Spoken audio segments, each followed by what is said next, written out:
балалар? Сәлеметсіздер. Жақсы, отырамыз. Сәлеметсіздер. Бүгінгі сабаққа оқу құралдарымызды, дәптерлерімізді шығарамыз.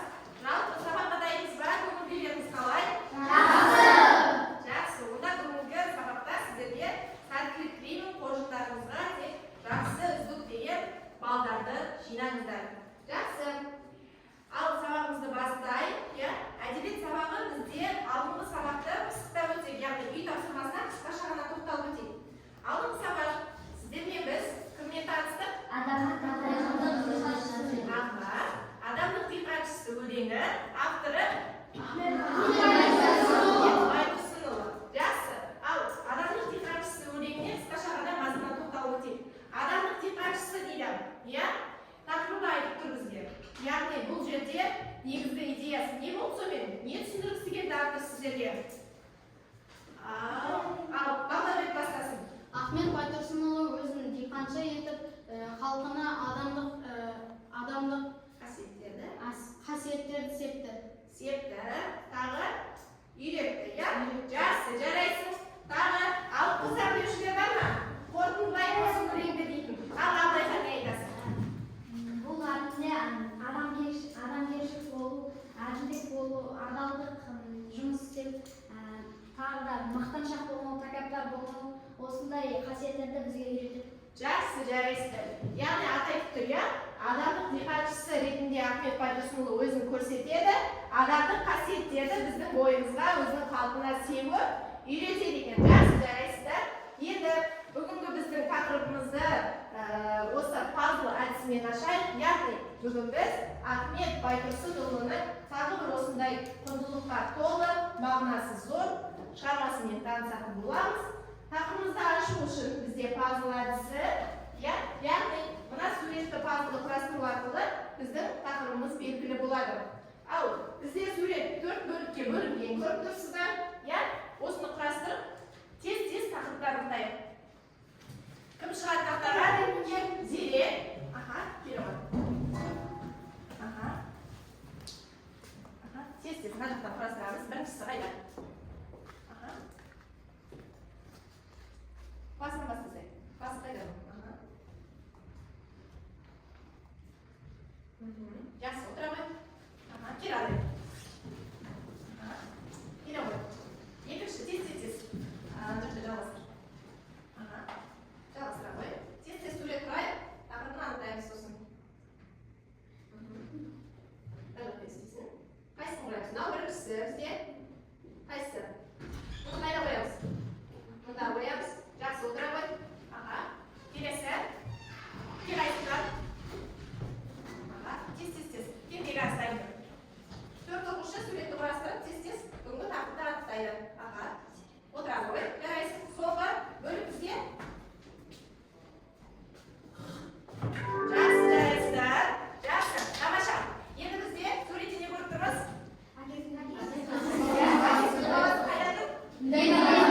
Егіннің басында бидайлардың арасында егін алқабында тұр. Жақсы. Олай болса дәптерімізді ашамыз. Бүгінгі біздің сабағымыздың тақырыбы Ахмет Байтұрсынұлының егіннің бастары мысалы. Жазамыз. Тақырыпты жазыңыздар. Мен тез ғана мына жерде тапсырмаларды орындау барысында сіздерге өз-өзін бағалау әдісін ұсынамын. Карточка беріледі. Сол карточка арқылы әр тапсырма бойынша жинаған балдарыңызды мен айтқаным бойынша қойып отырасыздар. Жақсы ма?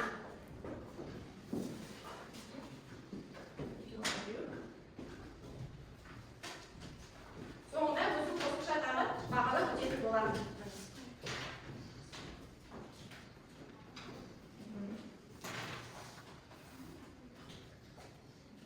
Жақсы, жас болдық па тақырыпта? Олай болса, қазір сабақтың мақсатымен таныстырып өтемін. Барлығына жетті ғой, бағалау? Жақсы. Жақсы. Олай болса, мына жерде сабақтың тақырыбына оралайық.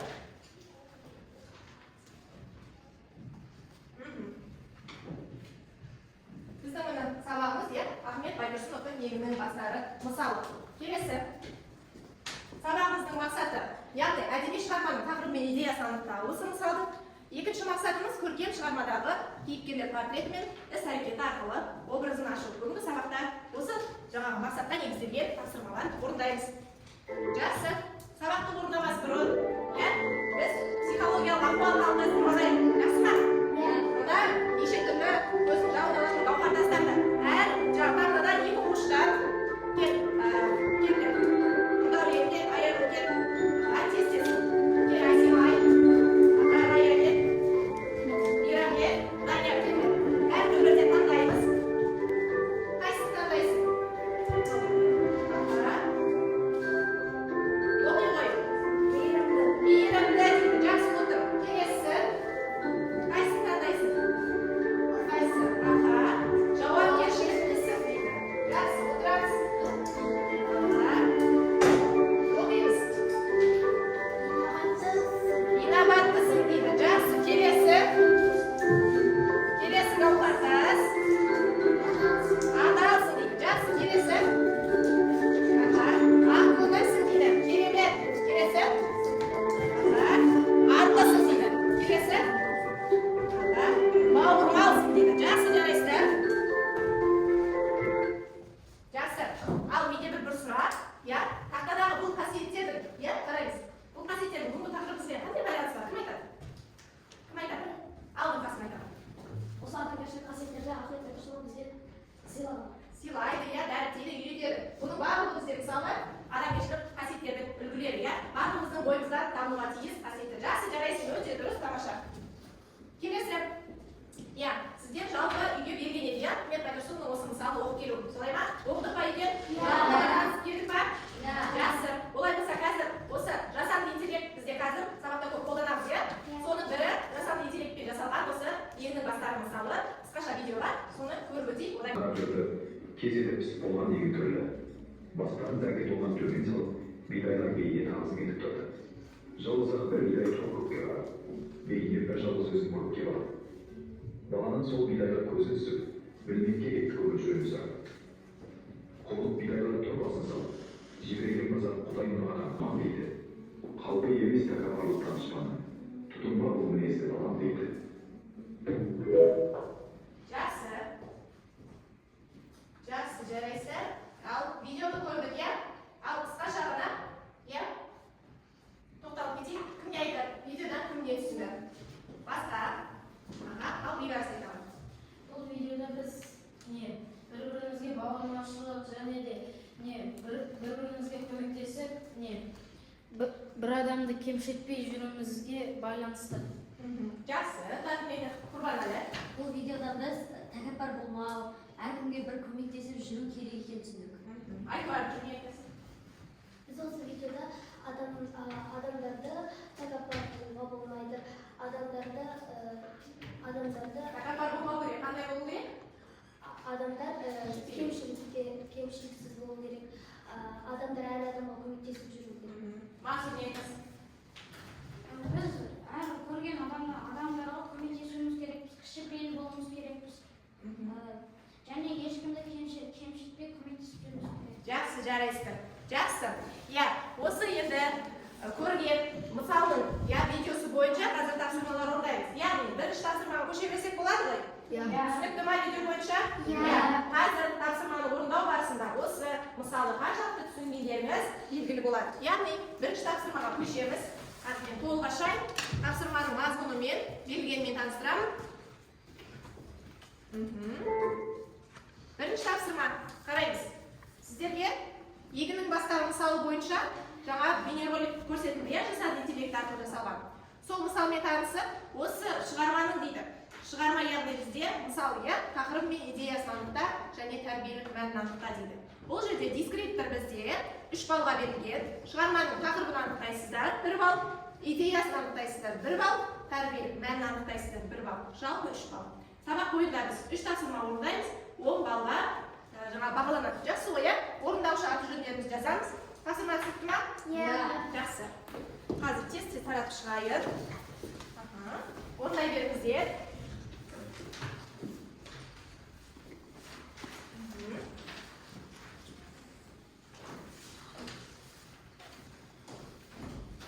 Бұл бізде оқушылар жеке тапсырма. Иә. Бағалау парақшасына орындаған оқушылар, мен айтам, өз балдарыңызды қойып отырасыздар. Жақсы ма? Ал, бастаймыз. 3 минут уақыт дейік. Иә, тез-тез. Өте оңай тақырып бізде. Оқуға да икемді, оңай. Тақырыбы өзекті мәселесі яғни, иә? Айтылған мысалдар. Түсінбеген жерлеріңіз болса, сұрап отырыңыздар. Бұл бізде жеке жұмыс, яғни әр оқушы жеке орындайды.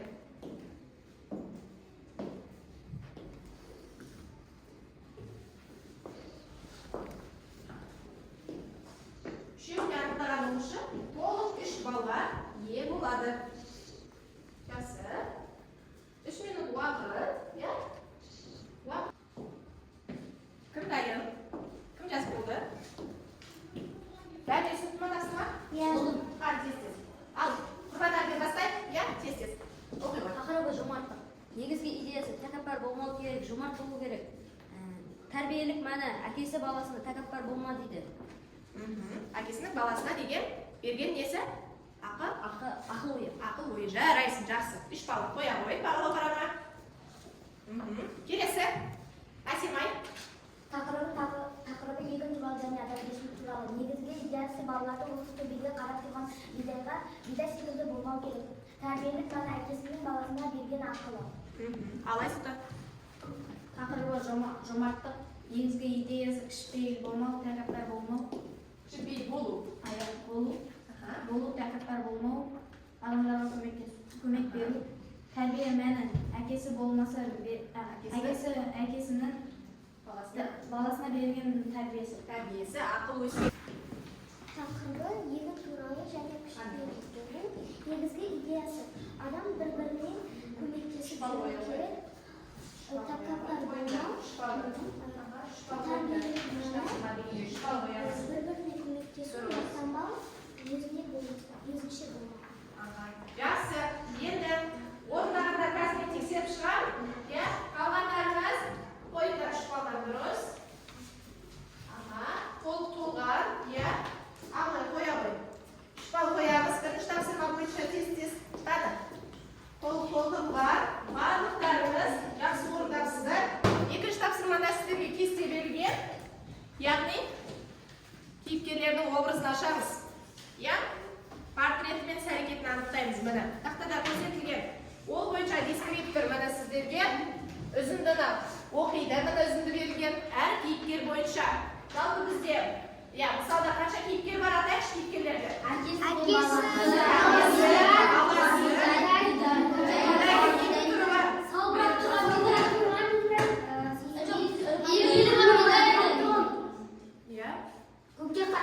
Көкке қарап тұрған бидай және бидай, яғни 4 кейіпкер бар. Сол 4 кейіпкер бойынша 4 үзінді берілген. Қайсысы кімнің портретіне сәйкес келеді, жазамыз. Одан кейін іс-әрекетін мына жердегі үзінді бойынша өз сөзіңізбен бір сөйлеммен толықтырамыз. Жақсы ма? Мына үзіндіні оқисыздар 1 балл, портретін анықтайсыздар үзінді бойынша 1 балл, іс-әрекетін анықтайсыздар 1 балл. Бұл бойынша да 3 балдық шкаламен бағалаймыз. Жақсы ма? Жақсы.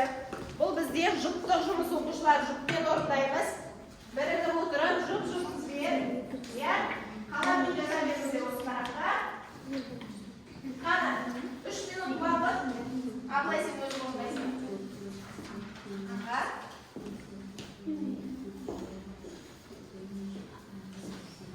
Жақсы. Ал 3 минут уақыт кетті.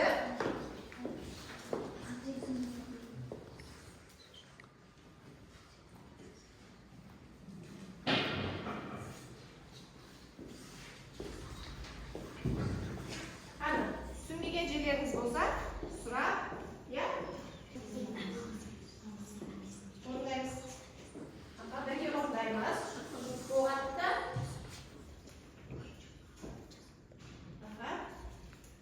Ал жақсы. Үзіндінің портреті иіліп тұрған бидай, іс-әрекеті олар басын иіп тұрды. Бірінші үзіндінің портреті, Екінші үзіндінің портреті көкке қарап тұрған бидай, тәкаппар болды. Келесі Даниярға бере ғой. Үшінші үзіндінің портреті кім екен? Портретте бала ойланып тұрды. Иә. Төртінші портреттің әкесі баласына айтты. Не айтты? Ол кіші күйеу болу керек. Иә. Тәкаппар. Тәкаппар болмау керек. Жақсы, жарайсыздар, отырыңыздар, 3 балдар, тез қоямыз. Екінші бізде қай жұпты аяқтаға деді? Алмайға мен Асимай жұпа. Тура осылай екі-екіден оқыңыздар. Портретте иіліп тұрған бидай бар. Барлық бидай басын көкке қарап тұр, бірақ бір бидай басын көкке қарап тұр. Портрет басын көкке қарап тұрған бидай. Іс-әрекет бір бидай басын көкке қарап тұрды. Портреті бала, іс-әрекеті бала әкесіне сұрақ қойды.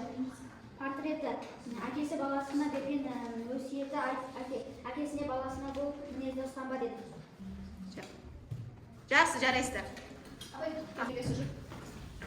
Бірінші үзінді портреті иіліп тұрған бидай. Іс-әрекеті бұл бидайлар Құдайға берген дәмдерін алғыс айтып тұрған бидай. Екінші үзінді портреті көкке қарап тұрған бидай. Іс-әрекеті бұл жалғыз ақ бидай көкке қарап тұрды. Көкке қарап тұрған бидай тәкаппар болған бидай.